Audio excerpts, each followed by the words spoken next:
बहुत लंबे टाइम तक यूज नहीं कर सकते हैं, ठीक है। Unlike capital goods, capital goods क्या होता है, जिनकी जो बेनिफिट है, जो वैल्यू है, वो हमें मोर देन 1 ईयर तक मिलती है। यानी कि कोई चीज हमने खरीदी, सपोज करो कार खरीदी, 1 साल बाद हम उसको डंप कर सकते हैं? नहीं, वो हम उसको कंटिन्यू यूज करेंगे, 1 2 साल 3 साल 4 साल, तो उसका जो वैल्यू है वो 1 साल से ज्यादा मिलेगा, इसलिए उसे हम बोलेंगे कैपिटल गुड्स। अब नेक्स्ट है फाइनल गुड्स। कंजम्पशन के अंदर ही दो टाइप के आते हैं, फाइनल और इंटरमीडिएट गुड्स। मतलब कि जो गुड्स हम कंज्यूम कर सकते हैं, कर लेते हैं, उन गुड्स में एक आया फाइनल, जिसका मतलब है कि अब वो गुड्स आगे नहीं जाना है। मतलब कि वो गुड्स जो यूज कर रहा है वो कौन है? कंज्यूमर।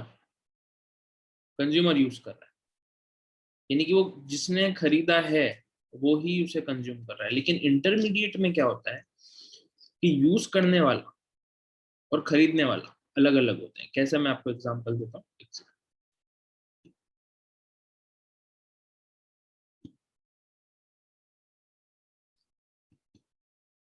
सपोज करिए पार्ले जी बिस्किट है, और एक एग्जांपल आप लीजिए पिज्जा। अब आपको घर में पिज्जा बनाना है, तो आपने क्या कंपोनेंट खरीदा? मैदा। अब आप वो मैदा क्या बनाने के लिए ले रहे हैं? घर में पिज्जा। वो हो गया फाइनल गुड्स। लेकिन वही मैदा अगर पार्ले जी बिस्किट बनाने वाला प्रोड्यूसर लेगा, तो वो क्या हो गया? इंटरमीडिएट। क्यों? क्योंकि वो उस मैदे को यूज करके बिस्किट बनाएगा और मार्केट में क्या सेल करेगा? बिस्किट। ठीक है, आ गया डिफरेंस समझ में? नेक्स्ट हमारा है ग्रॉस और नेट। ग्रॉस और नेट क्या होता है? ग्रॉस और नेट वैसे तो काफी चीजों के अंदर होता है। फॉर एग्जाम्पल, आप बाजार से कोई डिब्बी खरीदी, अचार की डिब्बी खरीदी है, उसके अंदर आपने तो क्या खरीदा है? अचार। लेकिन बाय डिफॉल्ट अचार के साथ में हमें क्या मिला है? उसकी डिब्बी। तो जो उसकी पैकेजिंग का वेट प्लस आइटम का वेट, दोनों मिला दिया तो वो उसमें लिखा रहेगा ग्रॉस वेट। यानी कि जो आपने अचार अगर खरीदा सपोज आधा किलो, तो आप अगर उस डिब्बी को तोल के देखेंगे तो आधा किलो के ऊपर 100 200 ग्राम होगा, तो उसको बोला जाता है ग्रॉस वेट। और अगर उस डिब्बी में से सारा अचार निकाल के तोला जाए, तो वो आएगा नेट वेट। तो हमेशा क्या होता है कि ग्रॉस बड़ा होता है और उसके अंदर नेट। ठीक है, ग्रॉस वेट उसके अंदर से कुछ डिडक्शन कर दिया अपन ने, यानी कि ग्रॉस के अंदर से कुछ निकाल दिया तो बचेगा नेट। ऐसा भी कह सकते हैं, उसको प्योर कर दिया। ठीक है, तो यहाँ हम ग्रॉस और नेट जो यूज करते हैं वो हम डेप्रिसिएशन के कॉन्टेक्स्ट में करते हैं। डेप्रिसिएशन के कॉन्टेक्स्ट में ऐसे करते हैं कि सपोज हम एक्टिवा की बात करते हैं, एक्टिवा गाड़ी, टू व्हीलर, वो हमने नई खरीदी। तो नई खरीदने में सपोज 70,000 उसकी रेट आई। अब अगर हम उसे खरीदने के 2 दिन बाद ही सेल करने जाएंगे, तो वो हमको 70 देगा? नहीं देगा, वो हमें कुछ काट के देगा। सपोज कर लो उसने 65 हमको दी है सेकेंड हैंड, तो वो हमारी हो गई नेट वैल्यू। क्यों? क्योंकि 70 जो नई थी, वो नई लेने के बाद हमारा एक डेप्रिसिएशन नाम का कंपोनेंट लग गया। कॉन्सेप्ट है direct tax, indirect tax. Direct tax का एग्जांपल है इनकम टैक्स, और इनडायरेक्ट का एग्जांपल है जीएसटी। डायरेक्ट टैक्स का मतलब है कि जिसको टैक्स लगा वो ही जाके पैसे जमा कराएगा, बोलेगा मेरे को इतना टैक्स लगा। सपोज मेरी इनकम 10 लाख है और मेरे को 1 लाख रुपए का टैक्स लगा, और ये दोनों काम मेरे को ही करना है। मेरे को खुद को आइडेंटिफाई करनी है मेरी इनकम, और ये 1 लाख रुपए मुझे खुद जाके जमा कराने, और रिटर्न भी मुझे खुद भरना है। लेकिन इनडायरेक्ट टैक्स में ऐसा नहीं होता।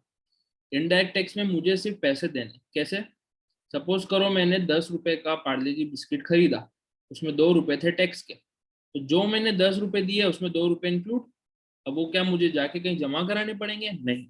इसलिए उसको बोला जाता है इनडायरेक्ट टैक्स। क्यों? क्योंकि वो 2 रुपए दुकानदार हमारे बिहाफ पे जमा कराएगा। ठीक है। और सब्सिडीज क्या होता है?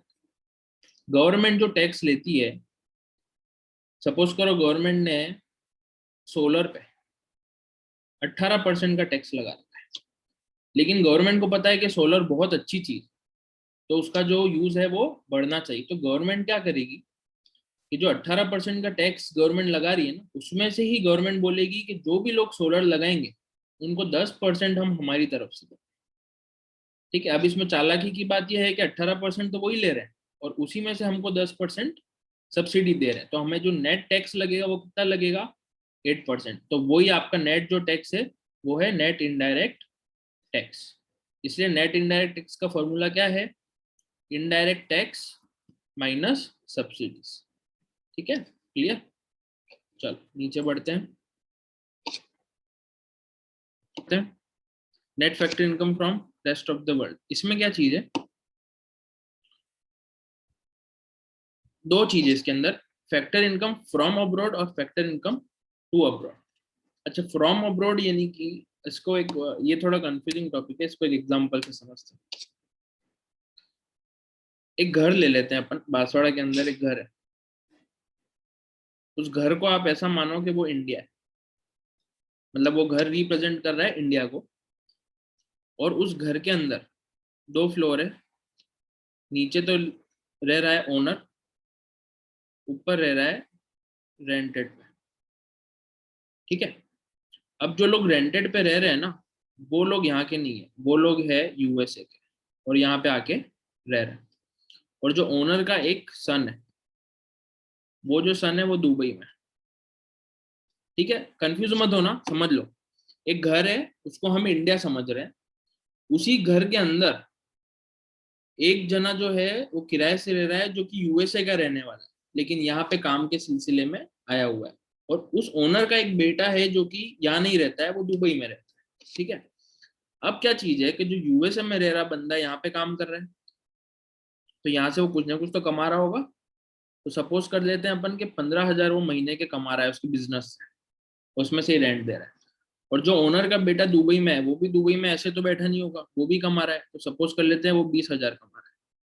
ठीक है, तो ये एक बात बताओ, जो ओनर का बेटा दुबई से है, वो पैसे कहाँ भेजेगा, उसके फैमिली को। वो फैमिली कहाँ है, इंडिया में। और जो यूएसए का बंदा इंडिया में रह रहा है, वो उसके पैसे कहाँ भेजेगा, उसकी फैमिली को, जो फैमिली कहाँ है, यूएसए में। तो ये जो दुबई से इंडिया भेज रहा है वो तो फ्रॉम अब्रॉड हो गया, और जो यहाँ से यूएसए भेज रहा है वो टू अब्रॉड हो गया, है ना। जो दुबई से भेज रहा है वो हमारे इंडिया में आ रही है इनकम, और जो यहाँ यूएसए वाला रह रहा है वो उसके घर भेजेगा, तो वो हमारी इनकम क्या है, और ये इंडिया से बाहर जा रही है। तो हमें कुछ नहीं करना है, फ्रॉम -2 कर दिया, यानी कि 20,000 -15 कर दिया, तो नेट इनकम इंडिया के अंदर कितनी आ रही है, वो आ रही है 5,000। बस यही है net factor income from rest of the world. बहुत सिंपल सा क्लियर टॉपिक है, कंफ्यूज नहीं होना है। अगर इसको आपने कॉन्सेप्ट अच्छे से समझा, तो आपको एग्जामिनर भी नहीं हिला सकता है कि फ्रॉम क्या है, टू क्या है, और क्वेश्चन कभी भी घुमा। अच्छा, अब ये हमारा कॉन्सेप्ट हो गया है। अब तीन मेथड है हमारे पास। तीन मेथड क्या है, फटाफट रिवीजन करते हैं। प्राइमरी, अच्छा एक फर्स्ट है जो आउटपुट मेथड है। ठीक है, बहुत इजी सा छोटा सा मेथड है आउटपुट मेथड। प्राइमरी सेक्टर क्या है, एग्रीकल्चर। वैसे इससे कोई मतलब नहीं है, ये क्या है वो नहीं आएगा एग्जाम में, बट एक समझा रहा हूँ आपको पॉइंट ऑफ व्यू। सेकेंडरी क्या है, बिजनेस। और थर्ड क्या है, सर्विसेज। इनके अलावा कोई कमाई का सोर्स नहीं होता है। ठीक है, जो बिजनेस, जो एग्रीकल्चर नहीं करते हैं वो बिजनेस करते हैं, बिजनेस नहीं करते हैं वो सर्विस करते हैं। ठीक है, और बिजनेस के अंदर ही सारा आ गया, सेल्फ एम्प्लॉयड भी आ गया, जॉब भी आ गया, सब आ गया। और जो बाकी के बचे वो टर्शियरी सर्विस में। तो प्राइमरी सेक्टर की सेल्स, सेकेंडरी सेक्टर की सेल्स, टर्शियरी सेक्टर की सेल्स, तीनों अलग अलग क्वेश्चन में दिए होंगे। तीनों के चेंज इन स्टॉक अलग से दिए हो सकते हैं। ठीक है, और तीनों के इंटरमीडिएट गुड्स भी अलग से दिए हो सकते हैं। तो हम फॉर्मूले वाइज अगर चलें, तो sales plus change in stock क्या आएगा, GVOM। उसमें से लेस करेंगे इंटरमीडिएट, तो क्या आएगा, VO से VA बन जाएगा GVMP। ठीक है, अच्छा अगर ये कुछ भी नहीं दिया है, ये सब नहीं दिया है, तो कोई टेंशन की बात नहीं है, भले ये नहीं दिया है। ये रेयर चांसेस है कि ऐसा क्वेश्चन आएगा। अगर ये नहीं दिया है ना, तो आपको क्या दिया होगा मैं आपको बताता हूँ। सेल्स और सेल्स में कोई भी सेल्स आ गई, जहां भी करी हो, एक्सपोर्ट करा हो, आपने कहीं भी कैसे भी बेचा हो, अलग क्वेश्चन में घुमा फिरा के भी दे दिया, sell to A, sell to B, sell to C, कुछ भी दे दिया, सारी सेल्स आपको जोड़नी है, एक्सपोर्ट भी जोड़ना है, क्योंकि एक्सपोर्ट का मतलब क्या होता है, बाहर बेचा। हमें कोई मतलब नहीं कहाँ बेचा, बाहर बेचा हो तो भी उसमें आएगा, घर में बेचा हो तो भी उसमें आएगा, ठीक है। सेल्स प्लस हम करेंगे चेंज इन स्टॉक,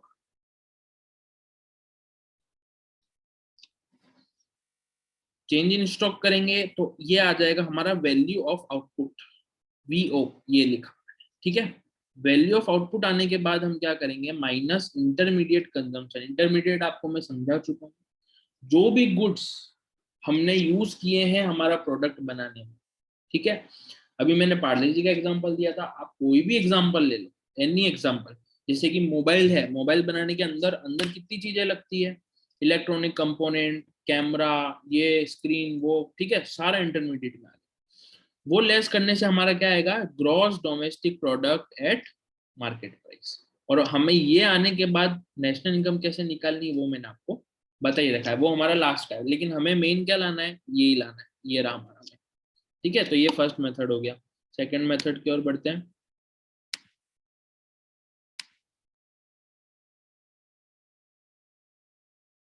सेकंड है national income method. National income में जो हमारा निकलता है आंसर वो क्या है, एनडीपीएफसी। एनडीपीएफसी में, अफजल आप सुन रहे हो, साक्षी ने तो वो बोल दिया, और जो भी सुन रहे हो एक बार बोल देना, थोड़ा इंटरेक्टिव रखो इसको, आप लोग भी बोलते रहो, हाँ तो करो।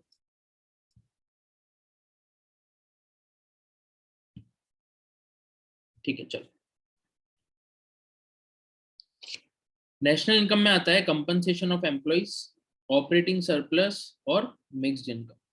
मिक्स्ड इनकम से स्टार्ट करते हैं क्योंकि इसको कोई ज्यादा डिस्कस नहीं करता। मिक्स्ड इनकम का मतलब ये होता है, सेल्फ एम्प्लॉयड पर्सन जो होता है, सेल्फ एम्प्लॉयड मतलब छोटा मोटा काम कर रहा है, सपोज करो ई मित्र चला रहा है, ठीक है।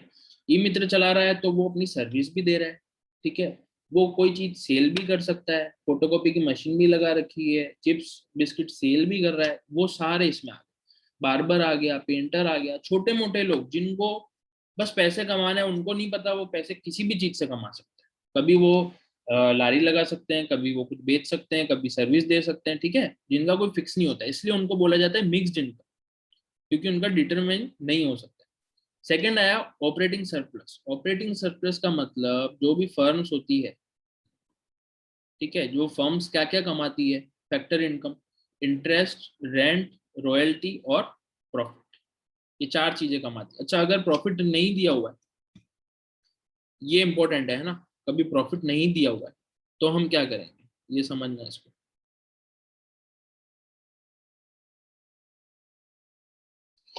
प्रॉफिट नहीं दिया हुआ है तो डिविडेंड उसके अंदर आएगा,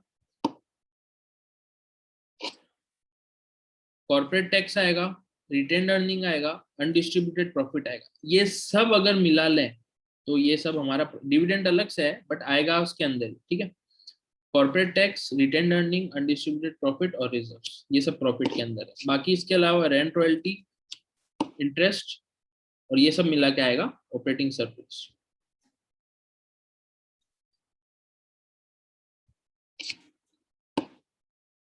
लास्ट है compensation of employees. Compensation of employees क्या है कि जो भी चीज जॉब करने वालों को मिलती है, जॉब करने पे क्या मिलता है, कैश मिलता है या फिर इन काइंड कोई बेनिफिट मिलता है। सपोज करो कि आप बॉस ने कह दिया कि आप जाओ दुबई घूम कर आओ, तो दुबई की टिकट थी 2 लाख की, तो वो भी हमारा ऐड होगा। क्यों, अगर हम उसके एम्प्लॉय नहीं होते तो क्या वो दुबई घुमाता, हमको नहीं घुमाता। तो वो एक कंपनसेशन है आपके काम का, आप जो काम कर रहे हो उसके अगेंस्ट में ही है वो भी, ठीक है। और एम्प्लॉयर्स कंट्रीब्यूशन, एम्प्लॉयर्स मतलब कि बॉस, बॉस का कंट्रीब्यूशन किसमें, सोशल सिक्योरिटी स्कीम्स।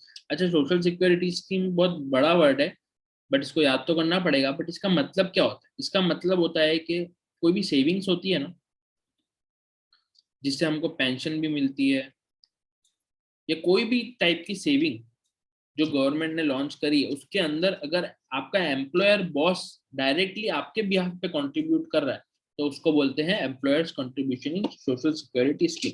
बहुत इजी है, इन सबको मिला देने पे हमारे पास क्या आएगा, एनडीपीएफसी, और एनडीपीएफसी से हम नेशनल इनकम पे आ जाएंगे। अच्छा ये कभी मत भूलना कि एनपीएफसी जो होता है वो हमारी नेशनल इनकम होती है, ठीक है। चलो फिर लास्ट हमारा बचा है एक्सपेंडिचर मेथड। एक्सपेंडिचर मेथड क्या है, सारे एक्सपेंडिचर मिला लिए जितने भी, तो हमारा क्या आ जाएगा, GDP, gross domestic product at market price. Private final consumption expenditure, यानी कि प्राइवेट जो फर्म्स है वो जो एक्सपेंडिचर कर रहे हैं वो, गवर्नमेंट जो एक्सपेंडिचर कर रहे हैं वो, जो नेट एक्सपोर्ट हो रहा है, विदेश जा रहा है सामान, नेट एक्सपोर्ट वो, और ग्रॉस डोमेस्टिक कैपिटल फॉर्मेशन, यानी कि ग्रॉस डोमेस्टिक कैपिटल फॉर्मेशन क्या है, कैपिटल असेट की तैयारी। अच्छा ये जो भी थे दोनों, गवर्नमेंट फाइनल कंजम्पशन एक्सपेंडिचर और प्राइवेट फाइनल, ये सिर्फ कंजम्पशन एक्सपेंडिचर है, दोनों आपको मैंने डिफरेंस बताया। कंजम्पशन एक्सपेंडिचर का मतलब क्या, खाया पिया फेंका, खत्म, बचा के नहीं रख सकते। लेकिन ये कैपिटल एक्सपेंडिचर में क्या है, ये हमारा सालों साल चलेगा। अच्छा इसमें एक जो पॉइंट है इंपॉर्टेंट, वो क्या है, अगर ग्रॉस दिया हुआ है तो जीडीपीएमपी आएगा, और नेट दिया है तो एनडीपीएमपी आएगा, ये याद रखना, ठीक है, ये इंपॉर्टेंट। अगर ग्रॉस डोमेस्टिक कैपिटल फॉर्मेशन नहीं दिया है तो gross domestic fixed capital formation plus change in stock, ये फॉर्मूला ध्यान रखना। कुछ नहीं है, फॉर्मूले याद रखने हैं, और जो भी क्वेश्चन आएगा उसको एकदम जो सही से याद फॉर्मूला है उसमें पुटअप, ठीक है। नेक्स्ट बढ़ते हैं। समझ में आ रहा है कि मैं खुद को ही समझा रहा हूँ, आ रहा है।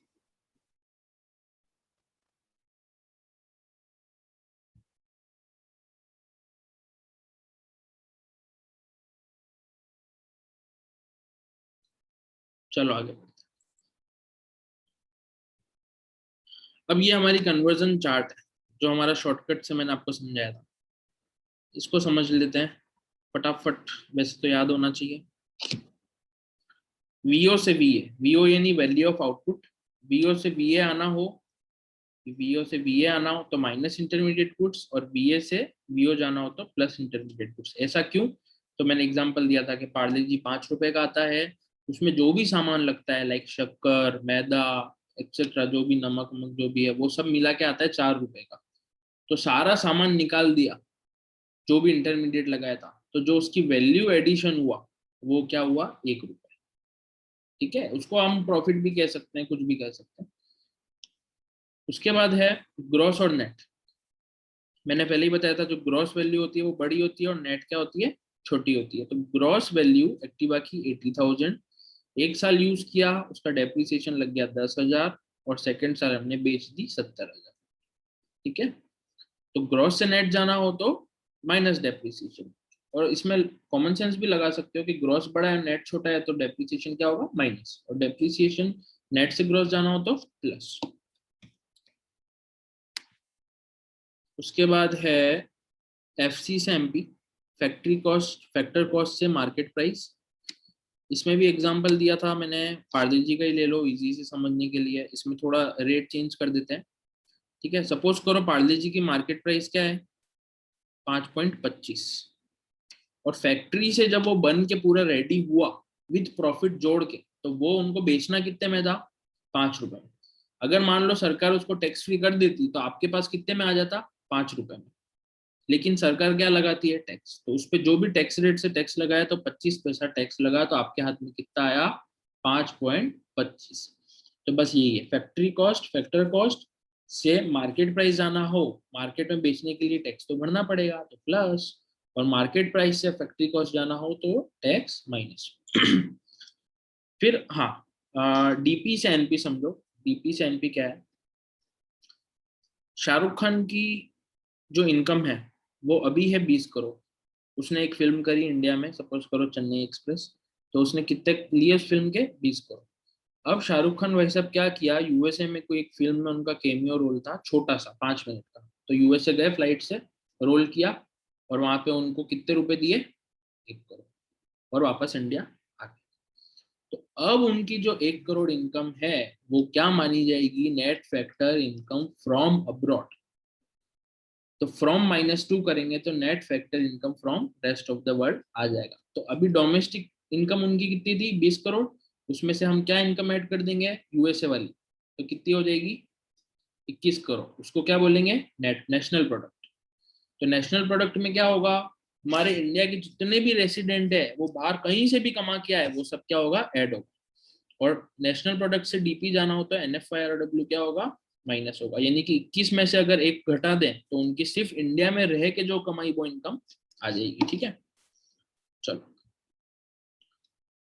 अब क्वेश्चन सॉल्व कर लेते हैं।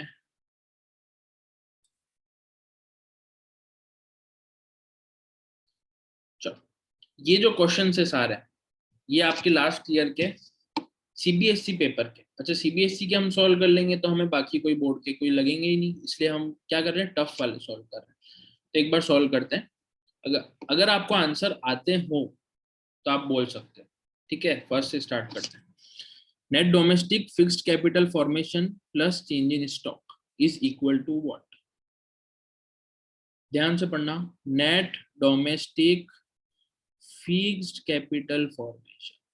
अगर आपको आंसर नहीं आया तो अपन देखते हैं पीछे जाके, अभी हमने पढ़ा इसको, यहाँ पढ़ा, कहाँ पढ़ा, एक्सपेंडिचर मेथड में। मैंने आपको क्या बताया था कि अगर इस ग्रॉस की जगह नेट दिया हुआ, और वो अप्लाई यहाँ पे भी होता है, अगर इस ग्रॉस की जगह क्या दिया हो, net, net domestic fix capital formation plus change in stock is equal to net domestic capital formation. तो हमारा आंसर क्या आएगा, net domestic fixed capital formation. Answer check करते हैं, क्लियर आंसर देखो, net domestic fixed capital formation. चलो next की ओर बढ़ते हैं।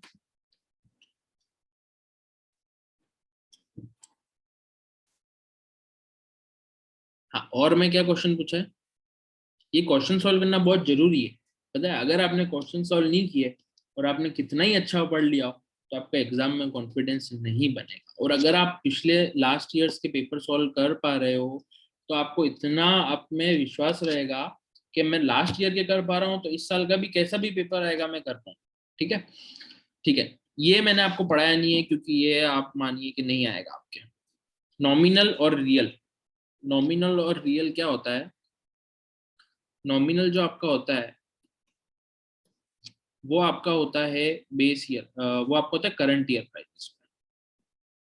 यानी कि आप कह सकते हो कि जीडीपी उन गुड्स का जिनकी करंट प्राइस हमने ली है। मतलब कि पार्ले जी आज कितने रुपए का है, जैसे पार्ले जी की प्राइस तो चेंज हुई नहीं कभी। तो दूसरा एग्जांपल ले लेते हैं, सपोज करो किटकैट का एग्जांपल ले लो। किटकैट आज मिल रही है 15 रुपए में, कल तक मिलती थी 10 रुपए में। तो जीडीपी उसका मैं कैलकुलेट करूंगा 15 रुपए पे, वो नॉमिनल है। और रियल जीडीपी क्या आएगा, जो उसकी बेस ईयर की प्राइस थी, यानी पहले वो कितने में मिलता था, 10 रुपए, वो रियल जीडीपी। ठीक है, तो इनका फॉर्मूला मैं आपको लिख देता हूँ यहाँ पे, आप नोट कर लेना अगर आपने नहीं करा हुआ है तो। Price index is equal to nominal divided by real into 100। अब अगर आप इसको सॉल्व करोगे, कुछ नहीं करना है, वैल्यू पुट करो।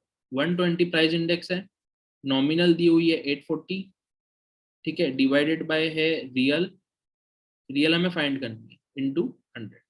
अब इसकी वैल्यू कैसे पुट करेंगे, इसकी वैल्यू पुट करेंगे रियल,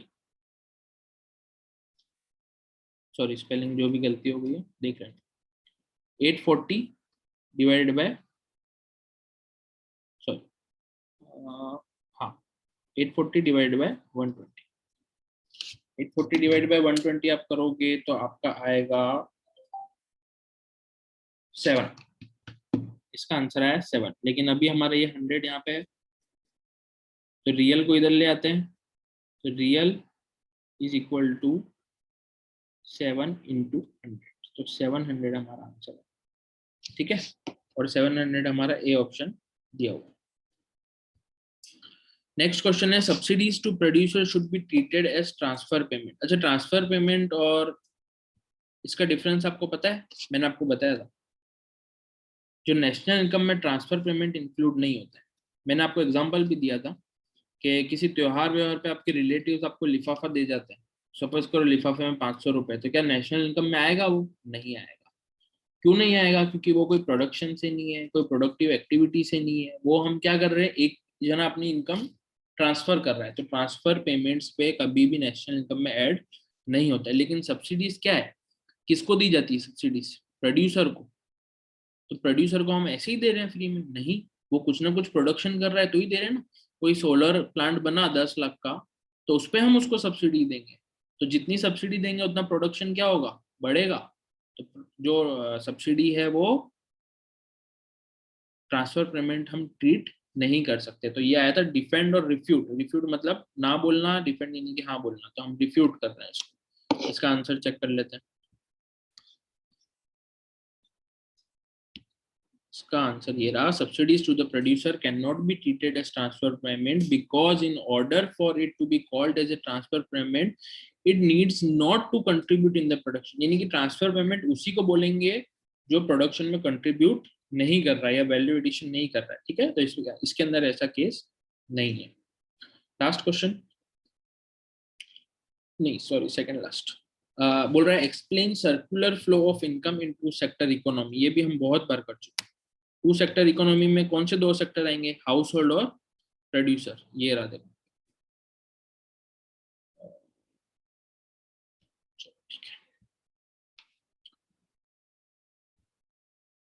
ये देखो आप, ये है फर्म्स, फर्म्स का मतलब प्रोड्यूसर, और ये है हमारा हाउस होल्ड। दो सेक्टर है। अब फर्म्स क्या देती है और हाउस होल्ड क्या देते हैं वो बताना। फर्म्स जो देती है वो देती है गुड्स एंड सर्विसेज, किसको? हाउस होल्ड को। सपोज करो पार्ले जी दे दिया, पार्ले जी के अगेंस्ट फ्री में तो दिया नहीं है, तो हाउस होल्ड क्या करेगा, पेमेंट करेगा। पेमेंट कर दिया। अब फर्म्स, पार्ले जी क्या बिना इंसान के बना सकती है? नहीं बना सकती है। तो फर्म्स क्या करेगी, फर्म्स हमारे फैक्टर सर्विसेज लेगी। किससे लेगी? हाउस होल्ड से, यानी कि लेबर लेगी कि भाई पार्ले जी तो बनाओ तुम आके। तो लेबर हाउस होल्ड सेक्टर से ही लेगी, उसके अगेंस्ट में लेबर को क्या देगी, सैलरी देगी। उसको हम बोलते हैं फैक्टर पेमेंट। और गुड्स एंड सर्विसेज की जगह क्या होता है, कंजम्पशन एक्सपेंडिचर। बहुत ईजी, आप लोग खुद समझ सकते हैं। चलो ये भी हो गया। इसके बाद एक क्वेश्चन न्यूमेरिकल का बचा है, वो कर लेते हैं। हाँ, ये क्वेश्चन आप देखो। ये बोल रहा है gross value added at market price. अब इस क्वेश्चन में सबसे बड़ी जो टफ चीजें लोगों को लगती है ना, वो क्या है पता है, कि इनमें आपको बोलेंगे नहीं कि कौन से मेथड से करो, वो आपको खुद डिटरमाइन करना है। तो हम मेथड बाद में देखेंगे, पहले हम देखते हैं क्या क्या दिया है। डेप्रिसिएशन दिया है, डोमेस्टिक सेल्स दी है, चेंज, अच्छा सेल्स और चेंज इन स्टॉक आ गया और कुछ नहीं दिख रहा है, मतलब आपको पता है कि हमारा फर्स्ट जो आउटपुट मेथड है वो आएगा। आउटपुट मेथड में क्या है, sales plus change in stock. अब सेल्स और चेंज इन स्टॉक देखते कूद नहीं पड़ना है, पहले और पढ़ लो आगे। एक्सपोर्ट, एक्सपोर्ट क्या होता है, एक्सपोर्ट भी सेल्स ही होता है जो कि इंडिया के बाहर भेजा होता है। तो ये भी सेल्स में क्या होगा, ऐड होगा। तो 20 प्लस 10 तो हमारी सेल्स हो गई, सॉरी 200 प्लस 10 तो हमारी सेल्स हो गई, प्लस चेंज इन स्टॉक बोला। चेंज इन स्टॉक क्या है, -10। अच्छा, कभी भी ऐसा हो ना अपोजिट हो तो ये ब्रैकेट में ऐसे लिख देना। अब sales plus change in stock, अब ये प्लस माइनस क्या होता है, माइनस। तो 200 प्लस 10 हुआ है 210, -10 कितने हो गए, 200। Sales plus change in stock क्या होता है, वैल्यू ऑफ आउटपुट, यानी कि इसको हम बोलते हैं GVOMP। GVOMP, अब VO से VA कैसे आना है, VO से VA, VA मतलब कि GVAMP। VO से VA कैसे आना है, माइनस इंटरमीडिएट गुड्स। अब इंटरमीडिएट गुड्स तो कहीं दिया ही नहीं हुआ है, यहीं पे आके गाड़ी अटक जाती है। अब जिसने इंटरमीडिएट गुड्स समझा नहीं है वो उसका आंसर गलत, और ये जो भी मार्क्स है वो उसके पूरे डूब गए। तो हमने क्या समझा था, इंटरमीडिएट गुड्स, बताओ उससे मिलता जुलता कुछ है यहाँ पे। डेप्रिसिएशन तो नहीं है, सेल्स तो नहीं है, चेंज स्टॉक नहीं है, एक्सपोर्ट नहीं, बच्चा क्या, सिंगल यूज प्रोड्यूसर। अब सिंगल यूज का मतलब समझ में आ रहा है आपको, खरीदा, खाया, फेंका। यूज करा और फेंका। सिंगल यूज का मतलब कि वापस से उसको यूज नहीं कर सकते हैं, तो सिंगल यूज करके उसको बोलेंगे इंटरमीडिएट गुड्स। तो माइनस क्या करेंगे, प्लस करेंगे माइनस करेंगे, VO से VA, बताओ।